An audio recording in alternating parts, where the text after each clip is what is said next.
ப்ளூபிக்ஸ் நேயர்கள் அனைவருக்கும் நெஞ்சார்ந்த வணக்கம். இன்னைக்கு நம்முடைய அரசியல் பார்வையில் ஒரு முக்கியமான விஷயம் பேச போறோம். அதை பத்தி பேசுறதுக்காக மூத்த பத்திரிகையாளர் கருணா அவர்கள் இணைந்திருக்கிறாரு. வணக்கம் சார். வணக்கம் சுரதரா. நல்லா இருக்கீங்களா? நலமா இருக்கேன். நீங்க நலமா இருக்கீங்களா? நலமுடன் இருக்கிறேன், மகிழ்ச்சியாக இருக்கிறேன். இப்போ இன்னைக்கு ஒரு முக்கியமான விஷயம், விஜயோட அரசியல். விஜய் தன்னுடைய கடைசி படம்னு கோட்டை சொல்லியிருந்தாரு. இன்னொரு படம் பண்ணிட்டு போக போகிறேன்னு சொல்லியிருக்கிறாரு. அவருடைய ஃப்ளாக்லாம் இன்ட்ரடியூஸ் பண்ணி விட்டார். ஃப்ளாகில் சர்ச்சையெல்லாம் பிஎஸ்பி அது ஒரு பக்கம் ஓடிக்கிட்டு இருக்கு. சீமான் விஜய் கூட்டணி சொன்னாங்க, அதற்கான வாய்ப்புகளும் இல்லைன்னு சொல்லிட்டாங்க. இப்போது பாலிடிக்ஸ் 2026 நோக்கி போயிட்டு இருக்கு.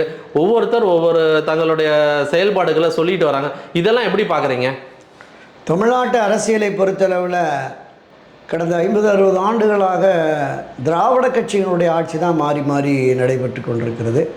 1967ஆம் ஆண்டு பேரறிஞர் அண்ணா அவர்கள் ஆட்சி மாற்றத்தை கொண்டு வந்தாங்க. அது வரைக்கும் இந்திய தேசிய காங்கிரஸ் கட்சி மட்டுமே ஆட்சி அதிகாரத்தில் இருந்தது.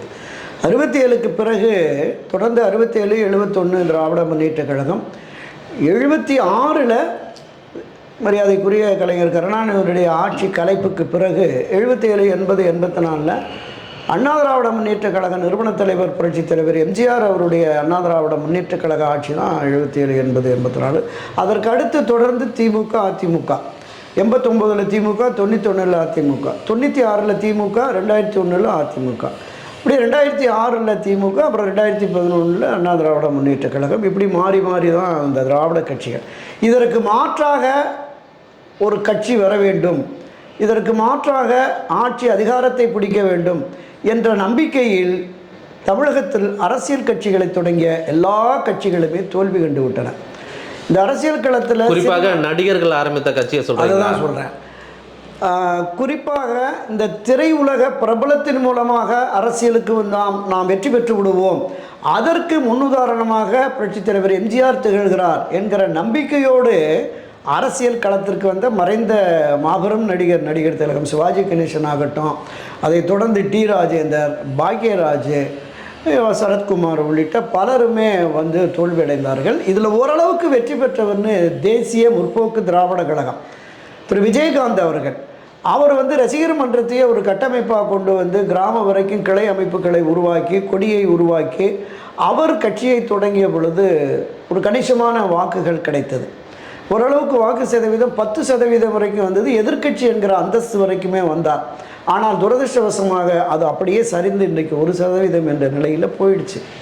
மரியாதைக்குரிய திரு ரஜினிகாந்த் அவர்கள் அரசியலுக்கு வருவேன்னு கிட்டத்தட்ட 30 ஆண்டுகளாக அவர் ரசிகர்களை உற்சாகப்படுத்தி அவர் மிகுந்த நம்பிக்கையை ஏற்படுத்தி ஒரு தேதி எல்லாமே கொடுத்து கிளை வரைக்கும் அமைப்புகளை உருவாக்குவதற்கு வரைக்கும் போனாங்க. பல ஆயிரக்கணக்கான அவருடைய ரசிகர்கள் பல லட்சக்கணக்கான ரூபாய் பணத்தை செலவழித்து கட்டமைப்பை உருவாக்குனாங்க. அந்த நிலையில் இந்த சிஸ்டம் சரியில்லை, இதனால் சரிப்படுத்த முடியாது அப்படின்ட்டு அவர் ஒதுங்கி போயிட்டார். எதிர்பாராத விதமாக திரு கமல்ஹாசன் அவர்கள் மக்கள் நீதி மையம் என்ற ஒரு அரசியல் கட்சியை தொடங்கினார். அவரும் தனித்து நின்றால் நாம் போனி ஆக மாட்டோம் அப்படின்னு கருதி திராவிட முன்னேற்ற கழகத்தில் போய் ஐக்கியமாயிட்டார்.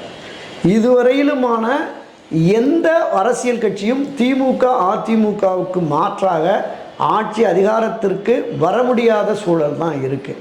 எந்த தேசிய கட்சி ஆனாலும் சரி அல்லது மாநில கட்சிகள் ஆனாலும் சரி, தேர்தலில் திமுக அல்லது அதிமுகவோடு கூட்டணி வைத்து அந்த தேர்தலை எதிர்கொண்டால்தான் அவங்களுக்கு ஒரு 4-5 எம்பி, ஒரு 10-20 எம்எல்ஏ கிடைக்குங்கிற நிலைமை இன்று வரையிலுமே இருக்கிறது. இந்த திமுக, அதிமுகவுக்கு மாற்றாக ஒரு புதிய சக்தி மக்கள் நல இயக்கம் என்று ஒரு கூட்டணியை உருவாக்குனாங்க 2006ல்.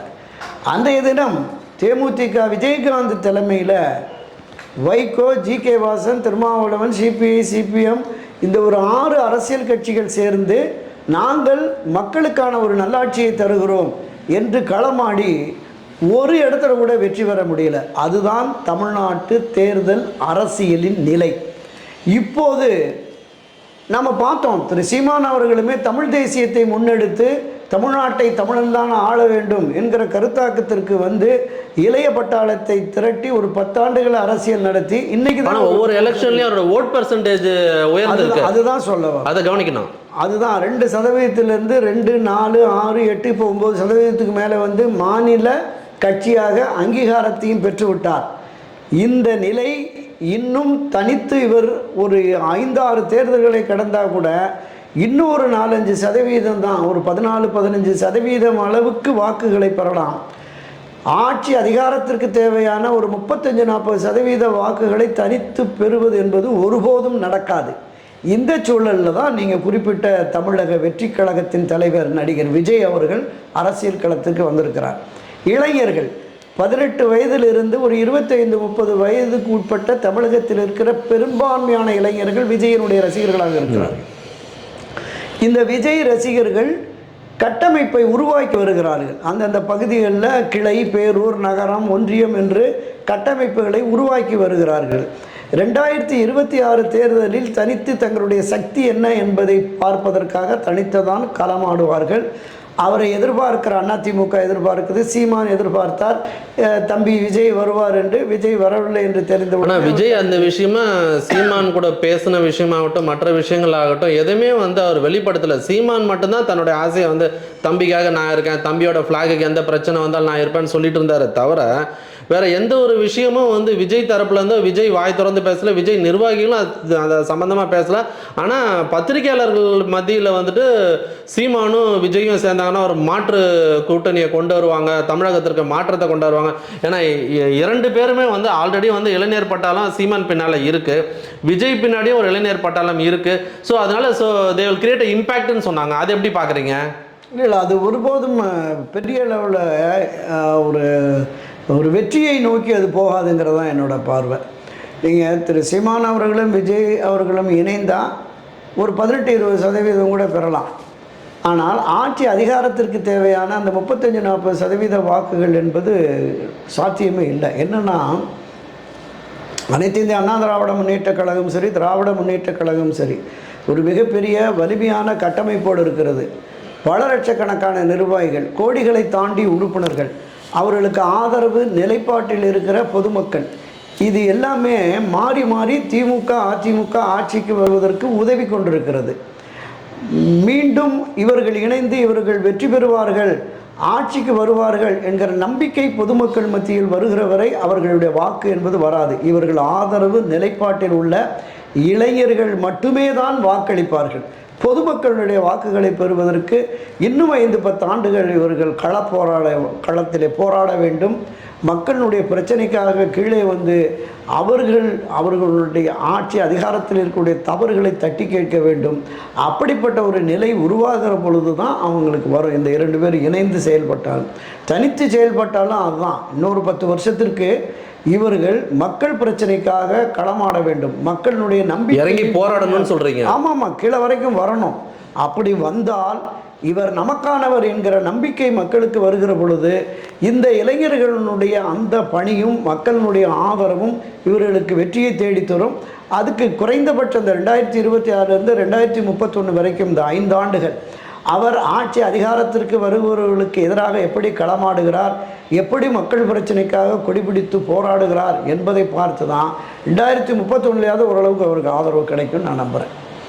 விஷயம் இப்போ நீங்கள் சொல்கிறபடி பார்த்தா, இப்போ சீமான் விஜய் இருவருக்குமே முதல்வர் கனவு அடுத்த 10 வருஷத்துக்கு இல்லைன்னு சொல்கிறீங்களா? இல்லை, முதல்வர் கனவு இங்கே வர்ற எல்லாருக்குமே இருக்குது. ஆனால் அதுக்கு சாத்தியம் இல்லை அப்படின்னு தான் நான் சொல்கிறேன். நீங்கள் இளையவர்களுடைய வாக்கு என்பது நான் சொன்ன மாதிரி ஒரு 8-10% தான். அதாவது நீங்கள் சொல்கிறபடி பார்த்தா 18 ஒரு 22-25 வயசு வரைக்கும், அதுக்கு மேலே மெச்சூர்டாக இருக்கிறவங்கள ஓட்டு அவங்கள வசீகரிக்க முடியாதுன்னு சொல்கிறீங்க? வராது, வாய்ப்பு இல்லை. இன்னொன்று, தமிழ் தேசியம் பேசுகிற சீமான் இந்த மாநாடை நடத்தி தமிழக வெற்றி கழகத்தினுடைய கொள்கை, குறிக்கோள், லட்சியம் என்ன, எதை நோக்கி நாம் பயணிக்கிறோம், யாருக்கு எதிரான நிலைப்பாட்டை எடுத்திருக்கிறோம் என்பதை திரு விஜய் அவர்கள் வெளிப்படையாக தெரிவித்ததுக்கு பிறகுதான் அவருடைய அரசியல் நிலைப்பாடு என்னன்னு தெரியும். அவருடைய அரசியல் நிலைப்பாடை பார்த்து சீமானை பின்தொடர்பவர்களும் சரி இவரும் நம் திசையில் வருகிறார் என்கிற பார்வை இணைந்தால்தான். இல்லைன்னா விஜயோடு இணைவதை சீமானின் தம்பிகள் விரும்புவார்களாங்கிறது கேள்விக்குறி ஆகிடும்.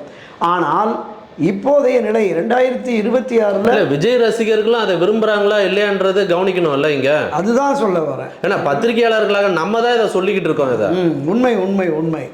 அப்போ இந்த இருவர் விஜயனுடைய ஆதரவாளர்கள் சீமானுடைய ஆதரவாளர்கள் அவர்களுக்குள்ள ஒரு நெருக்கம் ஒருங்கிணைப்பு என்பது இந்த 2026 வரைக்கும் வருவதற்கு வாய்ப்பு இல்லை.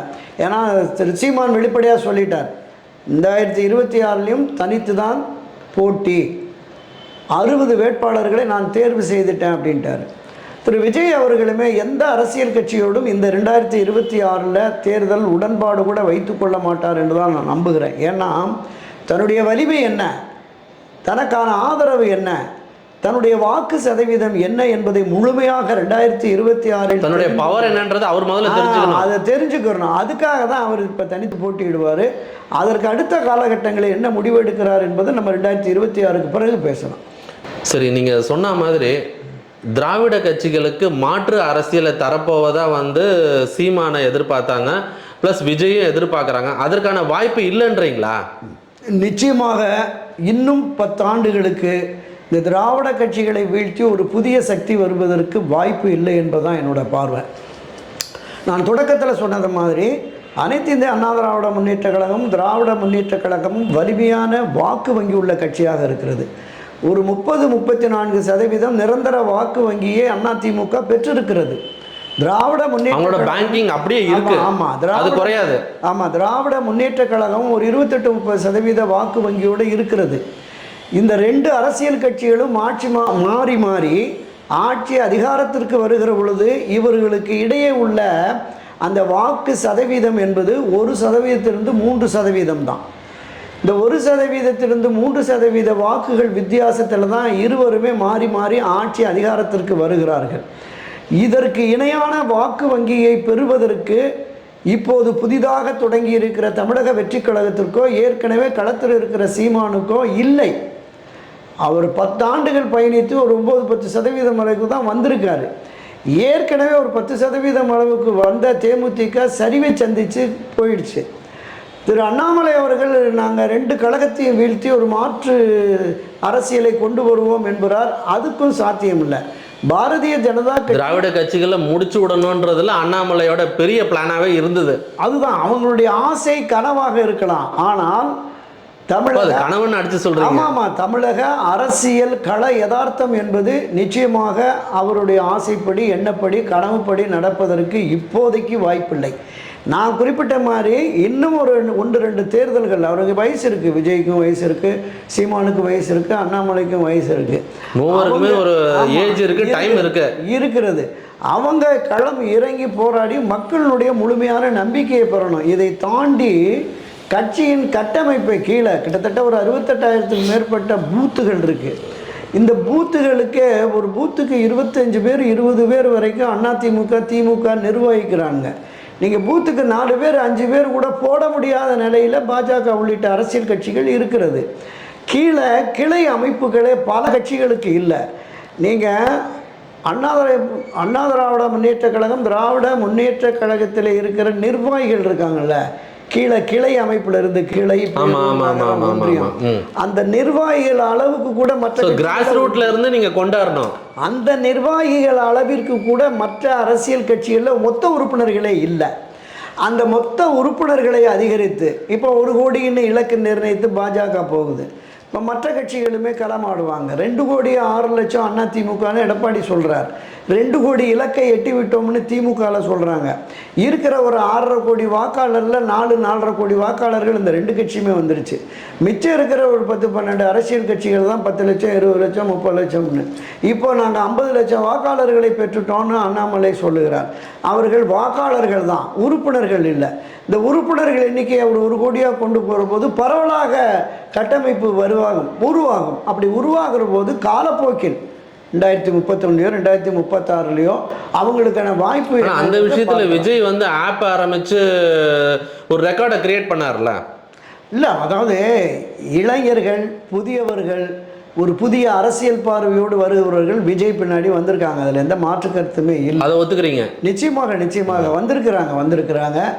மற்ற நட்சத்திர கலைஞர்களை விடவும் விஜய் பின்னாடி இளைஞர் கூட்டம் கொஞ்சம் கணிசமாக இருக்கிறது என்பது அவர் அந்த உறுப்பினர் கரெக்டான வழியில் போகணும். அதை சரியாக முறையாக பயன்படுத்தி கொண்டு போகணும். யாரை பின்பற்றி அரசியல் நடத்துகிறார், யாரை தனக்கு முன்னோடியாக கருதுகிறார், எந்த லட்சியத்தை நோக்கி எந்த இலக்கை நோக்கி அவர் பயணிக்கிறார் அப்படிங்கிறத அரசியல் தன்னுடைய எதிராளி யாருன்றதே அவர் சொல்லணும், தீர்மானிக்கணும். அப்போதான் மக்களுடைய ஆதரவை அவர் முழுமையாக பெற முடியும்.